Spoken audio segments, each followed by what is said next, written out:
When a former Los Angeles prosecutor clashed with a burglar who broke into his home, he had no idea how complex and strange the outcome of the case would be. And when it was all over, he desperately tried to understand why it happened. The only answer he could see: diet pills were the cause of the shocking crime. It was a quiet September evening in 1996. Former Los Angeles prosecutor, 50-year-old Jose Garza, was spending time with his beloved wife, Nicole, when she suddenly craved some diet ice cream. She asked her husband to fetch it from the garage, where it was stored in the freezer. Jose readily went to get the ice cream. It was almost 11 p.m. The house in Silmar, a suburb of Los Angeles where the couple lived with their 3 young children, was mostly enveloped in darkness, as was the street around it. Suddenly, the cozy silence was broken by the family's dogs barking. Jose stopped halfway, alarmed by the sharp and insistent barking. Could someone be trying to break into the house? He decided to check, but first he retrieved a pistol from a locked cabinet, one of the many in his collection. Jose cautiously opened the garage door, slowly reached for the light switch. At that very moment, 3 gunshots rang out. The flashes of light that illuminated the garage allowed Jose to catch a glimpse of the shooter. To his horror, he saw a figure that reminded him of a ninja with dark clothing, a wig, glasses, and a mask covering the face. The person had started shooting without any warning. Fortunately, the bullets missed their mark. Jose, holding his pistol, returned fire. He fired just once, but that was enough. The dark figure clutched their stomach and collapsed to the floor. Jose didn't risk approaching the person on the ground, nor did he remove the mask from their face. After all, what difference did it make what the person looked like? Let the police handle that. The important thing was that he and his family were safe, or so he thought at that moment. Therefore, Jose rushed to the phone to call the police. When the police arrived, they asked the neighbors to watch over the couple's 3 young children while they took Jose Garza and his 32-year-old wife Nicole to the station to give their statements. Meanwhile, officers examined the crime scene. The man who had attacked Jose was still lying curled up on the garage floor between the boiler and the freezer, with blood flowing from his abdomen. Without removing his mask, glasses, or wig, they transported him to the hospital, while the forensic team began collecting evidence. They found no signs of robbery or forced entry into the home. Even the garage door was closed, so how did he get inside? However, the forensic team did discover the assailant's revolver and 2 bullet marks on the door leading from the kitchen to the garage. It was clear that Jose had miraculously escaped death. Additionally, on the garage floor, the forensic team found a bracelet with keys to a Ford Bronco, which did not belong to anyone in the Garza family. At the station, the husband and wife were questioned separately. This was done because spouses tend to speak for each other, which can interfere with the interview process. Jose was very active during his questioning. He immediately sought to secure the detective's agreement that he had not exceeded the acceptable limits of self-defense. As a former prosecutor, although he dealt primarily with minor offenses, he had successfully prosecuted criminals and gang members, potentially making enemies along the way. Aware of this, he was prepared to act accordingly. He collected firearms and knew how to use them. However, he was now anxious about whether the police would agree that he had the right to return fire after the intruder shot at him 3 times. The conversation with Nicole, however, had a completely different tone. Despite what had happened in her home and the fact that she was at the police station, she was completely relaxed. She calmly recounted that before the incident, she and her husband were enjoying each other's company in the bedroom. After some intimate moments, she craved something sweet and asked Jose to bring her some diet ice cream.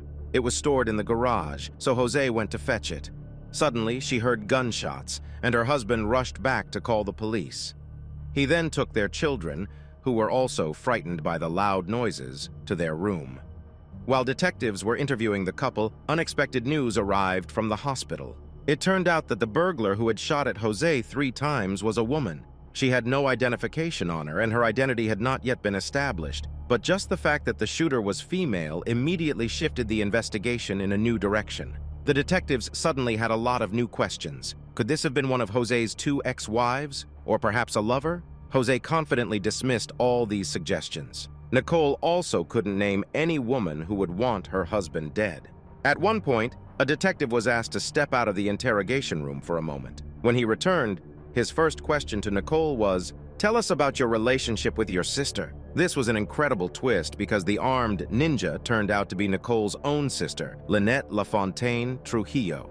When Jose was informed of the identity of the person who attacked him, he was genuinely surprised. He stated that he wasn't very close to his wife's sister and didn't understand why this fragile woman, a mother of 4, would shoot at him. But here's the strange thing. When detectives began questioning Nicole about her sister, she didn't even bat an eye. In other words, suddenly and out of nowhere, police investigators start pressing her about a family member, and she didn't find that odd at all. But why did Lynette try to kill Jose? Was she jealous of her sister's family? Did she intend to kill just the man, or was she planning to go upstairs to harm her sister and nieces and nephews too? The couple couldn't answer these questions, so they were allowed to go home. Moreover, despite Lynette's critical condition, she had regained consciousness, and detectives decided to try to question her directly. They rushed to the hospital. Lynette, of course, couldn't speak, but she could potentially write down answers in a notebook. As soon as the police entered her room, Lynette gestured as if she was writing with a pen on paper. But when given a notebook, she only wrote 2 words, "Diet Cola," and then fell back asleep. They tried to find a clue in the woman's life. Friends who knew the red-haired sisters Nicole and Lynette well recalled that the girls were very popular and well-liked by everyone. Despite their popularity, the sisters were completely different. Lynette was as creative and artistic as her younger sister was intelligent and serious. Nicole found studying incredibly easy and completed her homework without any difficulty. As they grew older, the differences between them became even more pronounced. Nicole achieved success in life, earning a higher education and becoming a divorce attorney. A beautiful, well-off woman, she created a wonderful family with a respected prosecutor. This was her second marriage. Her sister could only envy her. Lynette, on the other hand, struggled to find purpose in life. From an early age, she dealt with a series of problems. She lacked self-confidence and struggled to accept herself as she was, leading to bulimia. This was followed by a dependency on illegal substances and disappointments in love. She married Miguel Trujillo and had 3 sons, but their relationship didn't stand the test of time. During the divorce, Nicole represented her sister. In 1994, Lynette became a mother again. However, like her previous 3 children, this son also stayed with his father. After this relationship ended, Lynette moved back into her parents' house. At 34 years old, she was living with her parents and working double shifts as a waitress. But she missed her children terribly and would see them whenever she had the chance. However, life's misfortunes don't automatically turn someone into a killer. Lynette must have had a serious motive to commit such a horrific crime. The answer came with the discovery of the Ford Bronco, which belonged to Lynette. The car was found early in the morning, parked a couple of blocks away from the Garza family home. The key found in the garage matched the lock. Inside the vehicle, officers discovered a bag filled with damp, torn pieces of paper. The officers thought the papers were incriminating enough to be destroyed, yet important enough to be kept. This case was turning into a puzzle, literally. It took the team quite a bit of time to piece together the text on the sheets, but when the fragments started to come together, they realized they held the key to solving the case. The torn paper pieces were once letters.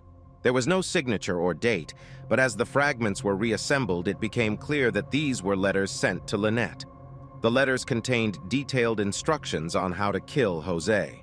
Specific recommendations were given. Wear a wig but no makeup. Bring gloves. Get a manicure to shorten your nails. Gunshots are very loud. Don't scream, don't be late for work, and act normal the next day. The author of the letters expertly manipulated Lynette's emotions, convincing her to commit this dreadful crime.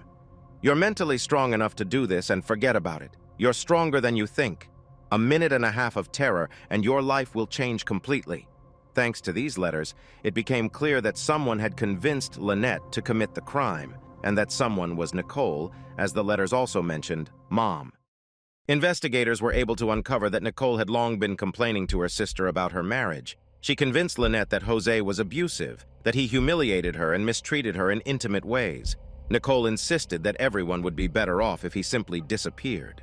In one of the letters, she wrote to Lynette, promising that once it was all over, she would take care of her sister and her children. Nicole assured Lynette that she would help her get the breast surgery she had always wanted, find her a better job, and assist her in gaining custody of her children. In her desperation, Lynette, a mother of 4 who saw no light at the end of the tunnel in her life, agreed to help her sister. Nicole was arrested on September 27th, just 1 day after the shooting. Jose couldn't believe what the investigators were telling him. He quickly hired the best lawyer for his wife and visited her regularly in jail. Jose insisted that despite the nearly 20-year age difference and the fact that they had only been married for a few years, he and his wife were the perfect couple and deeply in love. The best evidence of this, he said, was their 3 children. A few days later, Lynette passed away in the hospital. She never regained consciousness and was unable to tell her side of the story. Her 4 young children were now motherless. Lynette's youngest son was told that his mother was working a lot and couldn't see him. The middle son was convinced that she had abandoned them, and the eldest, a 10-year-old boy, called other family members twice a day to make sure they hadn't disappeared like his mother. How can you explain to a young child that his mother is dead, killed by his uncle, and that his aunt is in jail? Lynette's relatives wondered. On October 8, 1996, Nicole was officially charged with the murder of her sister, conspiracy, and attempted premeditated murder. Although she didn't pull the trigger, from a legal standpoint, Nicole created the situation that led to her sister's death. On Tuesday, September 24th, the day before the attack, she gave Lynette a revolver, the keys to her house, and instructions printed from a computer. Everything was supposed to go smoothly, but that night, Jose also took a gun. Not only did he manage to avoid being shot, but he also hit the attacker. Nicole hadn't anticipated this outcome. As she wrote to her sister, the first bullet would surely kill her husband. But if something went wrong, Lynette was supposed to fire 2 more shots into his back. However, detectives found it odd that Nicole gave her sister a revolver from her husband's collection, one of the least effective weapons for the task at hand. One might think Nicole handed her the first revolver she found, but she knew firearms well and was aware of what she was doing. Detectives believe she had no intention of helping Lynette get back on her feet.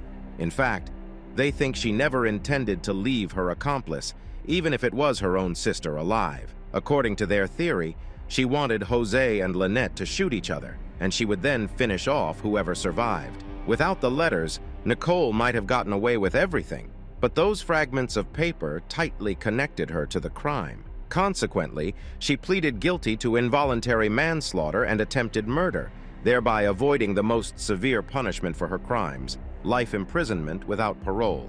In January 1997, she was sentenced to 15 years to life in prison. However, she never explained her motive. She constantly complained to her sister about financial and personal problems, alleging that Jose kept her and the children on a tight leash and controlled everything. But even if this were true, the first thing that should have come to an unhappy wife's mind was divorce, not murder.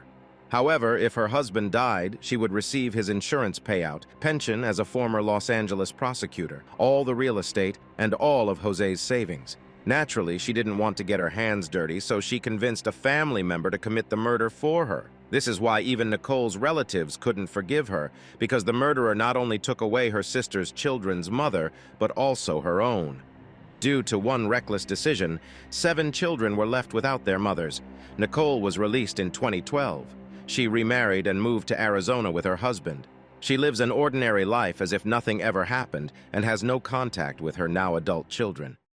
Nicole manipulated her sister and her husband. The judge remarked that this case resembled Franz Kafka's works in its darkness and plot twists. For Jose, the whole ordeal seemed surreal. He had always supported his wife and blamed everything on the diet pills Nicole had been taking for 5 months before the attack. She had lost 60 pounds, but he believed that the pills had changed not only her appearance, but also her behavior. Jose was convinced that, under normal circumstances, she would never have conceived a plan to kill him. After his wife's arrest and charges, Jose went through an extremely difficult time. At first, he couldn't even think about divorce and kept his wedding ring on for a long time. Despite his children being young, they remember him crying in the bedroom or bathroom, trying to stay strong only for their sake. Nicole didn't kill Jose as she intended, but she did kill an important part of him.